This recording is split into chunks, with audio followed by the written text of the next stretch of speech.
Chapter 2: Building on a Tradition of Excellence. In Chapter 2, we will discuss the history of early childhood education and its history that has been built on a tradition of excellence. Throughout the history of early childhood education, there has been several views of children. Some were positive and some were negative. They include viewing them as miniature adults, in the need of redemption, blank slates, economic resources, a competent child, citizens with rights. How have each of the six impacted early childhood education? Be prepared to share this in class. This European believed the following: learning is to be easier, deeper, and more pleasant. Teachers should engage children with nature. Lessons should be in a child's own language. Person A is John Amos Comenius.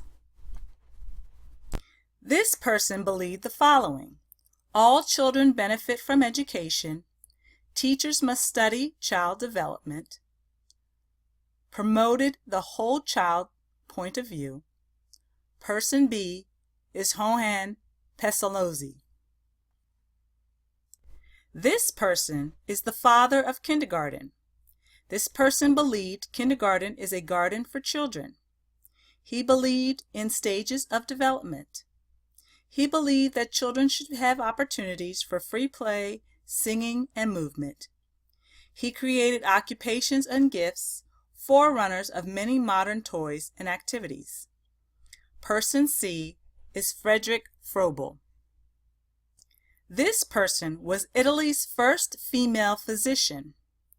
This person believed in the exorbitant mind, believed that learning environments and materials should be prepared in advance, believed that teachers' roles is to prepare, observe, and demonstrate.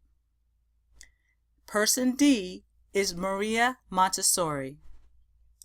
Margaret Schultz founded the first German-speaking kindergarten in 1856.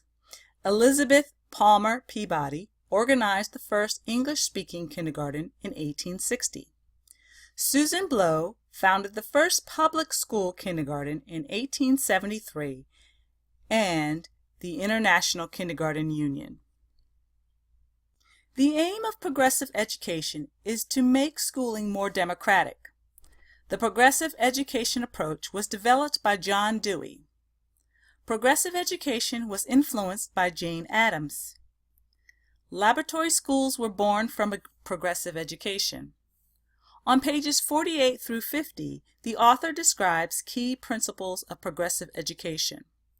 Answer the following question: how have these 5 principles impacted education today?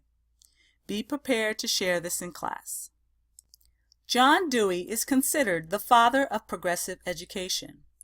He was a professor of philosophy at the University of Chicago who developed the following tenets surrounding progressive education: education for democracy, established the concept of a classroom community, developed and defined the concept of an integrated curriculum, placed an emphasis on expressive and constructive activities, as well as child-centered curriculum.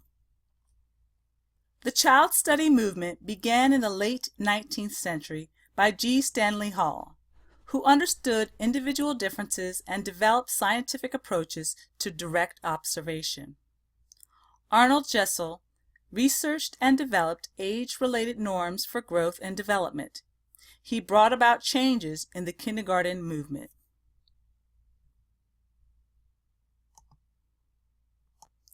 During the nursery school movement, there was a push for serving children under the age of kindergarten or age of 5. The philosophy for teaching children in nursery school was based on nurturing the development of children. Lab schools were created for research and to demonstrate quality teaching practices. In addition, this led to the development of many parent cooperative preschools. Patty Smith Hill was the founder of NAEYC, or the National Association of Young Children. She had a vision that included 3 main purposes for kindergarten. 1. The most imperative function is to minister to the nature and the needs of children from 4 to 6 years of age. Number 2, the kindergarten teacher's second duty is to see the relationship of her work to the first grade curriculum and lay the foundation that children need without sacrificing the right of the kindergartner child to free, full development on his own level. And 3, the third function is to connect kindergarten to the home, to reduce the gap between the two, and to build on the learning that takes place. Caroline Pratt was the inventor of the wooden unit block, which is now a staple classroom material in most early childhood classrooms. What is the Bank Street approach? The Bank Street approach is an early childhood approach that places an emphasis on providing children with first-hand experiences and play. In addition, teachers who implement the Bank Street approach are intentional about their facilitation of learning. The Bank Street approach was developed by Lucy Sprague Mitchell, the founder of Bank Street College. The Lanham Act was legislation during World War II that funded emergency worksite child care centers, which operated 10 to 12 hours a day. Although the Lanham Act ended at the end of the war, child care centers continue to have extended hours of operation and serve the needs of working families. Reread the section on a wider view of early childhood histories on pages 57 through 62. Choose one history and use the library resources to find articles on this historical period. Print out the article and be prepared to share the main points of the article in class. Head Start was created in the 1960s, and it was done so as an attempt to counteract the effects of poverty on young children. President Johnson signed it into law.